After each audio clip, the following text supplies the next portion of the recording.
Hello दोस्तों, आज हम आपको कुछ जनरल साइंस के क्वेश्चन सॉल्व करवाने जा रहे हैं जो डिफरेंट एग्जाम्स में आपसे पूछे जाते हैं।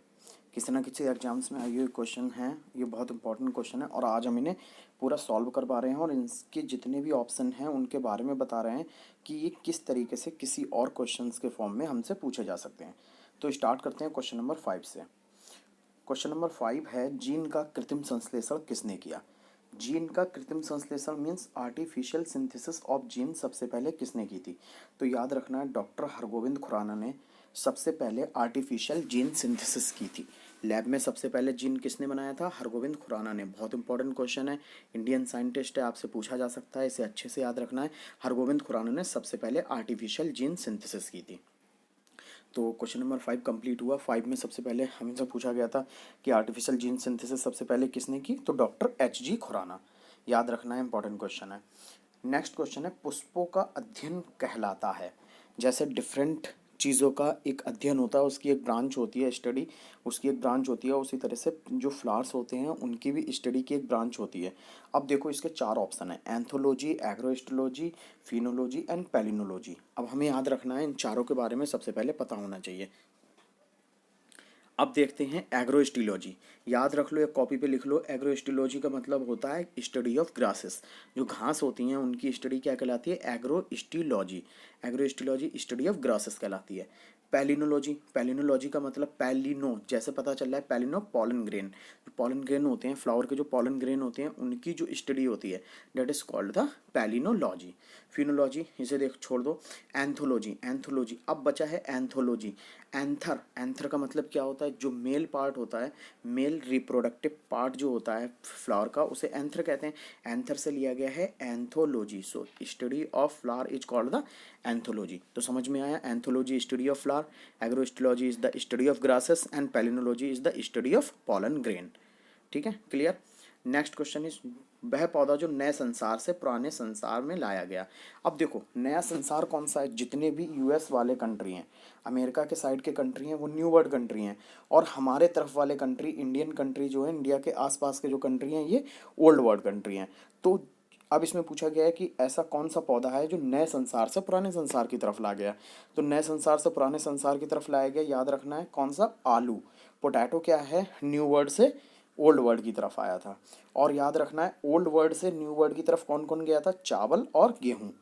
तो नए संसार से पुराने संसार की तरफ कौन सा आया? आलू। और पुराने संसार से नए संसार की तरफ कौन सा आया? गेहूं एंड चावल। ठीक है, अब नेक्स्ट क्वेश्चन की तरफ चलते हैं। नेक्स्ट क्वेश्चन, वे पौधे जिनमें कभी पुष्प या बीज नहीं बनते। क्वेश्चन नंबर 8 है, वो पौधे जिनमें कभी पुष्प या बीज नहीं बनते। ठीक है, अच्छा क्वेश्चन है, इसे अच्छे से समझ लो, इसमें कई बातें समझने वाली हैं। देखो, सबसे पहले हमारे पास डिफरेंट प्लांट्स होते हैं, उन्हें अलग अलग ग्रुप्स में हमने डिवाइड किया है, जैसे जिम्नोस्पर्म, एंजियोस्पर्म, क्रिप्टोगैम्स। ठीक है, अब जिम्नोस्पर्म, एंजियोस्पर्म, क्रिप्टोगैम्स। सबसे पहले हम जिम्नोस्पर्म की बात करते हैं। जिम्नोस्पर्म वर्ड 2 वर्ड से मिलकर बना है, जिम्नोस प्लस स्पर्म।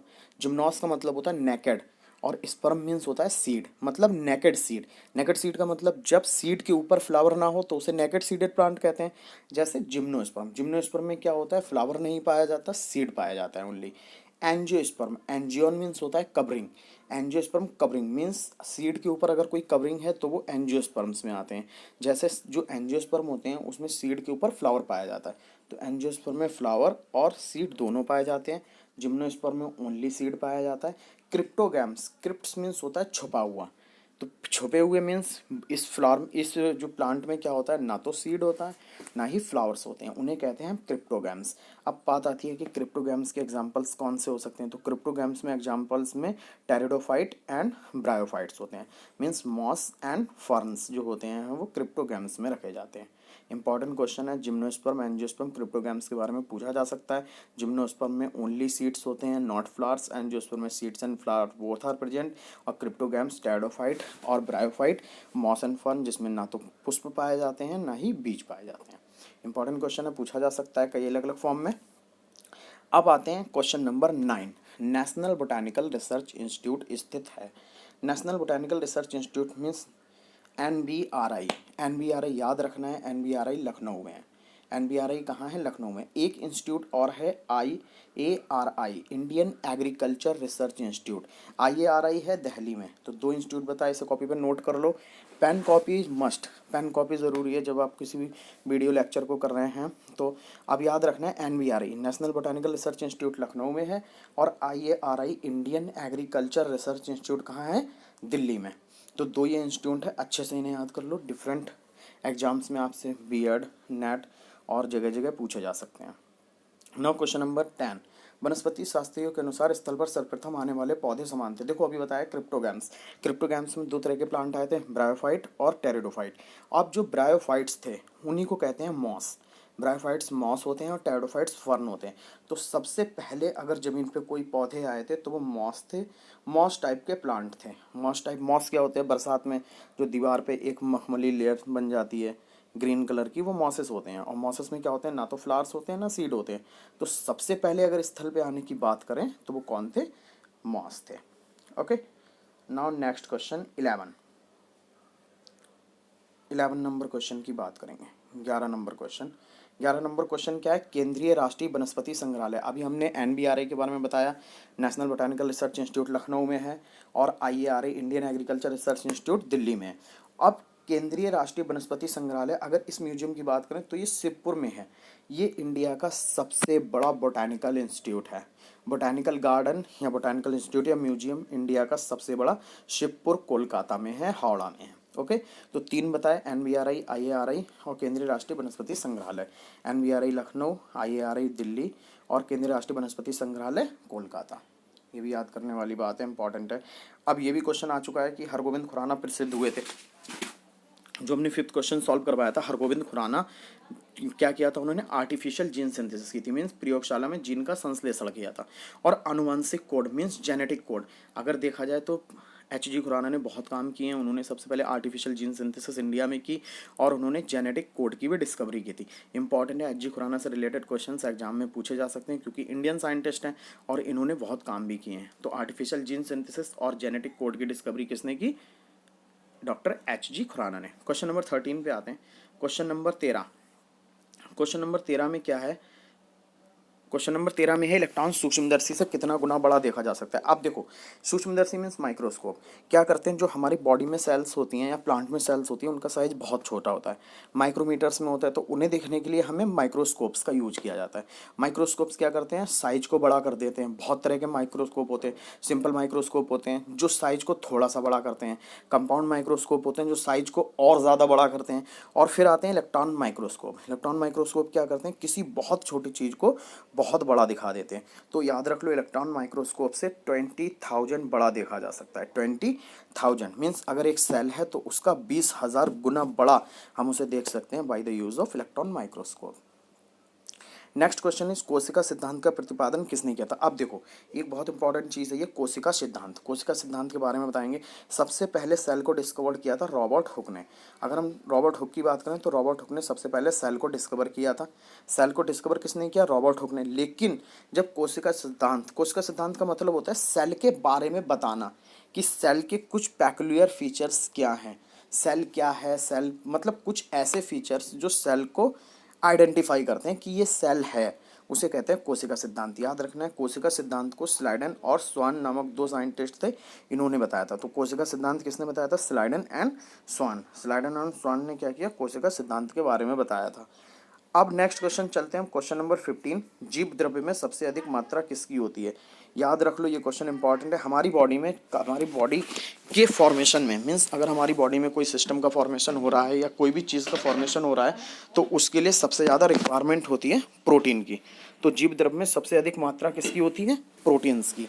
तो ये याद करने वाली बात है। जीव द्रव्य मीन्स प्रोटोप्लाज्म में सबसे अधिक मात्रा किसकी होती है? प्रोटीन्स की होती है। अब क्वेश्चन नंबर 16 की बात कर रहे हैं। क्वेश्चन नंबर 16 में देखो क्या दिया हुआ है। क्वेश्चन नंबर 16 है, सर्दियों में शाखाओं से पत्तियां गिरने का कारण क्या है? अच्छा, विंटर सीजन में क्या होता है? लीफ फॉल होने लगता है। विंटर सीजन में क्या होता है? लीफ गिरना शुरू कर देती हैं। उसका देखो ऑप्शन नंबर बी देखते हैं, वायुमंडलीय ताप का कम होना। नहीं, इसका मतलब टेम्परेचर का कोई ये नहीं होता कि टेम्परेचर कम हुआ तो लीफ गिरना शुरू हो जाए। दिन का समय कम होना बिल्कुल गलत है। उनके जीवन का समय समाप्त होना, ये भी ऑप्शन गलत है। अब देखते हैं, कॉर्क के बाहर बिलक परत का बनना। देखो जो लीफ होती है वो स्टेम से एक लंबे से स्ट्रक्चर से जुड़ी होती है जिसे हम पेटियोल्स बोलते हैं। पेटियोल्स में क्या होता है, लीफ, और जो बड़ी सी जो लीफ में बड़ा सा स्ट्रक्चर होता है उसे लीफ लमाइना या ब्लेड बोला जाता है। तो वो जो लीफ लमाइना और ब्लेड पेटियोल से जुड़ा होता है, वहाँ पे कार्क होता है। कार्क के बाहर एक लेयर का फॉर्मेशन होने लगता है, जो लेयर पत्ती के पेटियोल को कमज़ोर बनाती है और पत्तियां गिरना शुरू कर जाती हैं विंटर सीजन में। डेट्स द रीजन कि सर्दियों में शाखाओं से पत्तियां क्यों गिरती हैं। ओके, तो समझ में आ रहा है, समझ में आ रहा होगा। सारे क्वेश्चन बहुत इंपॉर्टेंट है, अच्छे से समझो इन्हें, और ये ज़रूरी भी हैं, बहुत एग्जाम्स में पूछे जाते हैं। क्वेश्चन नंबर 8 की हम बात कर रहे हैं। क्वेश्चन नंबर 8 है, क्वेश्चन नंबर 17 है, सॉरी, क्वेश्चन नंबर 17 की हम बात कर रहे हैं। एक जीनोम क्या है, देखो जीनोम क्या होता है अब हम बता रहे हैं, थोड़ी सी ये बात बता रहे हैं कि हमारी बॉडी में 46 क्रोमोसोम पाए जाते हैं। मीन्स बॉडी की एक जो सेल है उसमें 46 क्रोमोसोम पाए जाते हैं। 46 क्रोमोसोम पाए जाते हैं, मीन्स 23 पेयर्स ऑफ क्रोमोसोम पाए जाते हैं, जिसमें से 22 पेयर्स, जो 22 पेयर क्रोमोसोम होते हैं उसे हम ऑटोसोम को कहते हैं, और 1 पेयर क्रोमोसोम जो होता है उसे सेक्स क्रोमोसोम कहते हैं। अब जो 1 पेयर क्रोमोसोम होता है वो मेल और फीमेल में डिफरेंट होता है। अगर हम मेल की बात करें तो यही XY होता है, और फीमेल की बात करें ये XX होता है। ठीक है, अब जो 22 पेयर्स क्रोमोसोम थे, जो 22 पेयर क्रोमोसोम हैं उसे हम कहते हैं ऑटोसोम, और जो एक पेयर क्रोमोसोम जो मेल में XY और फीमेल में XX है उसे कहा जाता है सेक्स क्रोमोसोम। तो जो ऑटोसोम होते हैं, ऑटोसोम 22 पेयर्स होते हैं। अब देखो सेल में 46 क्रोमोसोम है, तो किसी, अच्छा, क्रोमोसोम जो है एक सेल में वो स्पीसीज टू स्पीसीज वेरी करते हैं।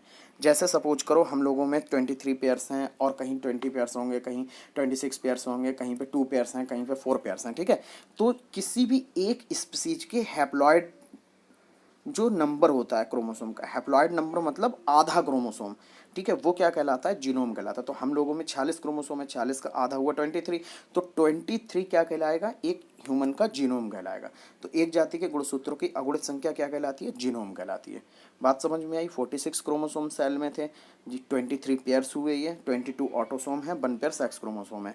XY मेल में होता है और XX फीमेल में होता है। ओके, नाउ क्वेश्चन नंबर 18 के बारे में देखते हैं। भोजन का ऊर्जा में परिवर्तन कोशिका के किस भाग में होता है। भोजन का ऊर्जा में परिवर्तन कोशिका के किस भाग में होता है। अब देखें, हमारी सेल के अंदर केंद्रक पाया जाता है, न्यूक्लियस होता है, क्लोरोप्लास्ट होता है, राइबोसोम होता है, माइटोकॉन्ड्रिया होता है। अब हम बात कर रहे हैं कि भोजन का ऊर्जा में परिवर्तन कोशिका के किस भाग में होता है। न्यूक्लियस जो होता है वहाँ DNA होता है, वह जेनेटिक कंट्रोल करता है सेल के अंदर। सेल के अंदर जीन का कंट्रोल किससे होता है, DNA से होता है, जो न्यूक्लियस में पाया जाता है। राइबोसोम को कहते हैं प्रोटीन फैक्ट्री। राइबोसोम क्या करता है, प्रोटीन के फॉर्मेशन करवाता है सेल में। ठीक है, क्लोरोप्लास्ट क्या करता है, ग्रीन कलर देता है, फोटोसिंथेसिस करवाता है, हमारे प्लांट के अंदर क्या करता है, ग्रीन कलर देता है, और क्या करवाता है, मतलब फोटोसिंथेसिस करवाता है। माइटोकॉन्ड्रिया क्या करवाती है, ATP का फॉर्मेशन करवाती है। ATP is called the energy currency of the cell. तो माइटोकॉन्ड्रिया ATP बनवाती है, जो ATP हमारी बॉडी में एनर्जी की तरह यूज किया जाता है। तो भोजन का ऊर्जा में परिवर्तन कोशिका के किस भाग में होता है, माइटोकॉन्ड्रिया में होता है। ओके, और माइटोकॉन्ड्रिया को powerhouse of the cell भी कहते हैं। ये क्वेश्चन कई बार पूछा गया, माइटोकॉन्ड्रिया को powerhouse of the cell भी कहा जाता है। अब क्वेश्चन नंबर हम 19 की बात कर रहे हैं। क्वेश्चन नंबर 19, ऑटोसोम क्या है। अब देखो ऑटोसोम अभी हमने बताया था टोटल कितने क्रोमोसोम है एक सेल में, 46 में से 22 पेयर्स जो हैं वो ऑटोसोम है, 1 पेयर क्या है, सेक्स क्रोमोसोम है। तो इसमें दिया है लिंगी गुणसूत्र को छोड़कर अनगुणसूत्र, मीन्स सेक्स क्रोमोसोम को छोड़ के बाकी जितने भी आपके 22 पेयर्स क्रोमोसोम है उसे क्या कहा जाता है, ऑटोसोम कहा जाता है। तो हमने आपको ये कुछ क्वेश्चन सॉल्व करवाए जो आपसे बहुत से एग्जाम्स में पूछे गए हैं, और बीएड में, नेट में, और कई कई जगह ये क्वेश्चंस पूछे जाते हैं। ठीक है, तो इन क्वेश्चन से आपको बहुत हेल्प मिलेगी। इनके सराउंडिंग की चीज़ों को आप अच्छे से पढ़ लें, और जो भी बताया गया उसे एक कॉपी पर लिखें, पूरी वीडियो को देखें, उसे एक कॉपी पर लिखें और उन सबको याद करें, ताकि ये हमने क्वेश्चन कितने सॉल्व कर पाए, 19 मीन्स 14 क्वेश्चन हमने सॉल्व करवाए हैं, लेकिन इनसे सराउंडिंग में जितनी चीज़ें बताई हैं लगभग आपके 30 to 40 क्वेश्चन सॉल्व हुए हैं। तो इन्हें अच्छे से पढ़ें, और अगर कोई डाउट है तो वो हमें कमेंट करके बताएं, और अगर आपको कोई ज़रूरत लग रही है कि वीडियो को इस तरीके से मॉडिफाई किया जा सकता है तो वो हमें कमेंट करके बताएं। कंपटीशन पॉइंट के चैनल को सब्सक्राइब कर लें, जिससे हम लोगों को भी वीडियो बनाने में थोड़ा और ज़्यादा हेल्प मिलेगी। और अगर आपको लग रहा है कि हम वीडियो में किसी तरीके से सुधार कर सकते हैं तो आप हमें वो भी बताते रहें। और दूसरी चीज़, अगर आपको लग रहा है कि इसके आपको नोट्स चाहिए, जो हमने पढ़ाया इसके आपको नोट्स चाहिए, तो हमें कमेंट करके बताएं, हम नोट्स प्रोवाइड करवाएंगे। और वीडियो को शेयर करें और ज़्यादा से ज़्यादा देखें और अच्छे से पढ़ाई करें। Thank you.